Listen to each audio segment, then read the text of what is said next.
Cartoon kids club में आपका स्वागत है। क्या करूं, मैं इतनी सुंदर हूं तो। श्रीवास्तव मौसी का जब बेटा हुआ था, उन्होंने तभी ठान लिया था कि अपने बेटे के लिए सबसे सुंदर लड़की का हाथ मांग कर लाएंगी। श्रीवास्तव मौसी को भी बचपन से हीरोइन बन के रहने का बड़ा शौक था, तो बहू भी उनको हीरोइन जैसी ही चाहिए थी। एक दिन उन्होंने मिस गाजियाबाद डिम्पल से उसकी शादी करवा दी। यहाँ बस एक ही दिक्कत थी, डिम्पल को फेस मास्क बनाना तो आता था, पर आटा गूंथना नहीं आता था। बातें तो पक्की पक्की करती थी, पर रोटियां कच्ची पक्की बनाती थी। कमला बहन, मानना पड़ेगा, आप शहर की सबसे सुंदर लड़की को ब्याह कर ले आई है अपने बेटे के लिए। अब इसमें हमने तो कुछ नहीं किया भाई साहब, सब ऊपर वाले की कृपा है। जी जी, तो क्या क्या कर लेती है आपकी बहू? सब कुछ। जाओ बेटा डिम्पल, शर्मा जी के लिए थोड़ा नाश्ता पानी बना लाओ। डिम्पल नजदीक जाकर श्रीवास्तव मौसी के कान में फुसफुसाती है। मम्मी जी, नाश्ता बनाना तो नहीं आता, सिर्फ पानी ले आओ। अरे बेटा, तुझे देखने कितने लोग आए हैं, इन सबको पानी पिलाने का ही इरादा है क्या? सुंदर हूँ इसलिए देखने आए हैं। क्या करूँ, मैं इतनी सुंदर हूँ तो आप ही बताओ ना, क्या करूँ मैं? अरे बेटा, कुछ मत कर, खाना बनाना सीख ले बस। श्रीवास्तव मौसी के लिस्ट में सुंदरता सबसे ऊपर आती थी और उन्हें उसी का फल मिला। उनके बेटे अशोक ने एक दिन माँ से शिकायत की। माँ, कैसी बहू ढूंढ कर लाई हो? मैं शाम को थक हार कर घर लौटता हूँ तो मुझे कहती है, आज पेडिक्योर करना है, करवा दोगे? अरे जबकि दिन भर काम करके पाँव मेरे थके थे। अरे बेटा ठीक है ना, धीरे धीरे सीख जाएगी। अरे क्या सीख जाएगी माँ, उससे कुछ भी नहीं आता। हफ्ते भर का शेड्यूल बना लिया है उसने, पेडिक्योर, हेड मसाज, मुल्तानी मिट्टी का ये वो, अरे पता नहीं क्या क्या। अरे मुझे तो नाम भी नहीं आते। देख बेटा, खाना बनाना, सब्जी काटना, ये सब सीखा जा सकता है, पर सुंदरता नहीं सीखी जा सकती। इतनी सुंदर बहू मिली है, फिर भी तू खुश नहीं है, कैसा बेटा है तू? श्रीवास्तव मौसी का मानना था कि समय रहते बहू सब सीख जाएगी, पर मिस गाजियाबाद से शादी कराने के बाद घर का जो नाम हुआ है वो जरूरी है। अरे सबकी बहू खाना बना लेती है, हमारे घर में तो काम वाली दीदी भी है, पर हमारे घर में जितनी सुंदर बहू है ना, उतनी किसी के घर में नहीं।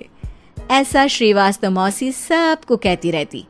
फिर एक दिन वो हो गया जो नहीं होना चाहिए था, डिम्पल को पिंपल हो गया। डिम्पल घर में छुपी बैठी थी, पर ऐसी खबर छिपती कहाँ है। शर्मा जी घर में अपने बेटे की शादी का न्योता देने आए तो उन्होंने पूछ लिया, अरे आज आपकी बहू नहीं दिख रही? हाँ, वो ना थोड़ा काम में बिजी है, आती ही होगी। और इतने में डिम्पल सही में किसी काम से वहां आ जाती है। बस शर्मा जी की नजर पड़ जाती है डिम्पल के पिंपल पर, जो उन्हें चांद पे दाग जैसा लगता है। पूरे शहर में बात फैल जाती है कि डिम्पल को पिंपल हो गया है। ये दिक्कत काफी गंभीर थी और श्रीवास्तव मौसी को पता था कि अगर ऐसा चलता रहा तो उन्होंने जो हासिल किया था सब मिट्टी में मिल जाएगा। उन्होंने फट से डिम्पल को अपने कमरे में बुलाया। अरे बेटा, शर्मा जी के बेटे की शादी 1 हफ्ते में ही है, हमें उससे पहले ही तुझे वापस सुंदर बनाना पड़ेगा। तू बता, तुझे मेकअप के लिए क्या क्या चाहिए? डिम्पल की दी गई लिस्ट का सामान श्रीवास्तव मौसी शाम को ही ले आती है और उसके बाद शुरू होता है डिम्पल का मेकओवर। 1 हफ्ते में सारे क्रीम्स पाउडर टेस्ट हो चुके हैं और डिम्पल और श्रीवास्तव मौसी रेडी हो जाते हैं शर्मा जी के बेटे की शादी के लिए। शादी के दिन डिम्पल बहुत सुंदर लग रही थी। श्रीवास्तव मौसी को उम्मीद थी कि बस अब तो हर जगह वो और डिम्पल ही छाए रहेंगे, चाहे शादी किसी की भी हो। पर जब वो शादी में पहुंचते हैं तो उन्हें बाहर शर्मा जी लोगों का स्वागत करते मिलते हैं। अरे कमला जी, सही समय पर आई हैं, आप ही का इंतजार था। हमने भी हमारे बेटे के लिए मिस अहमदाबाद ढूंढी है।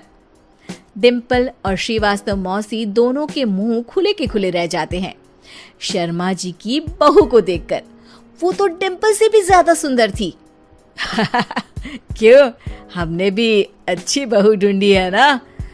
हाँ शर्मा जी, बाकी आजकल के जमाने में सुंदरता से क्या होता है भाई। देखो, बूढ़े तो सब होते हैं। मैं तो मानती हूँ कि बस रोटियां गोल बना दे, इससे ज्यादा क्या चाहिए। सुंदरता का क्या है, ढल जाती है, पर गुण वो हमेशा रहते हैं। अरे बाबा, इतना बड़ा ज्ञान आपको कोई गुरु भी नहीं देता जितना बड़ा ज्ञान आपको एक छोटे से पिंपल से मिल गया। अगले दिन जब अशोक डिम्पल से बात कर रहा होता है, कल शादी में मिस अहमदाबाद के बाद सब मिस गाजियाबाद यानी तुमको ही देख रहे थे। क्या करूं, मैं इतनी सुंदर हूं तो आप ही बताओ क्या करूं। क्या करूं मैं तो कहती हूँ कि घर का कोई काम कर या फिर बाहर अपने लिए कोई काम ढूंढ ले। है? क्या कहा माँ जी? हाँ जी, सुंदरता का क्या है। कल तूने मिस अहमदाबाद से मात खाई, आगे कोई मिस हैदराबाद आ जाएगी या मिस फैजाबाद आ जाएगी, इसलिए काम पर ध्यान दो। हाँ। और कुछ महीनों बाद, अरे बहू, काम करने के बाद तू सुंदर नहीं, अति सुंदर हो गई है। उम्मीद है कि आपको हमारी ये कहानी पसंद आई होगी।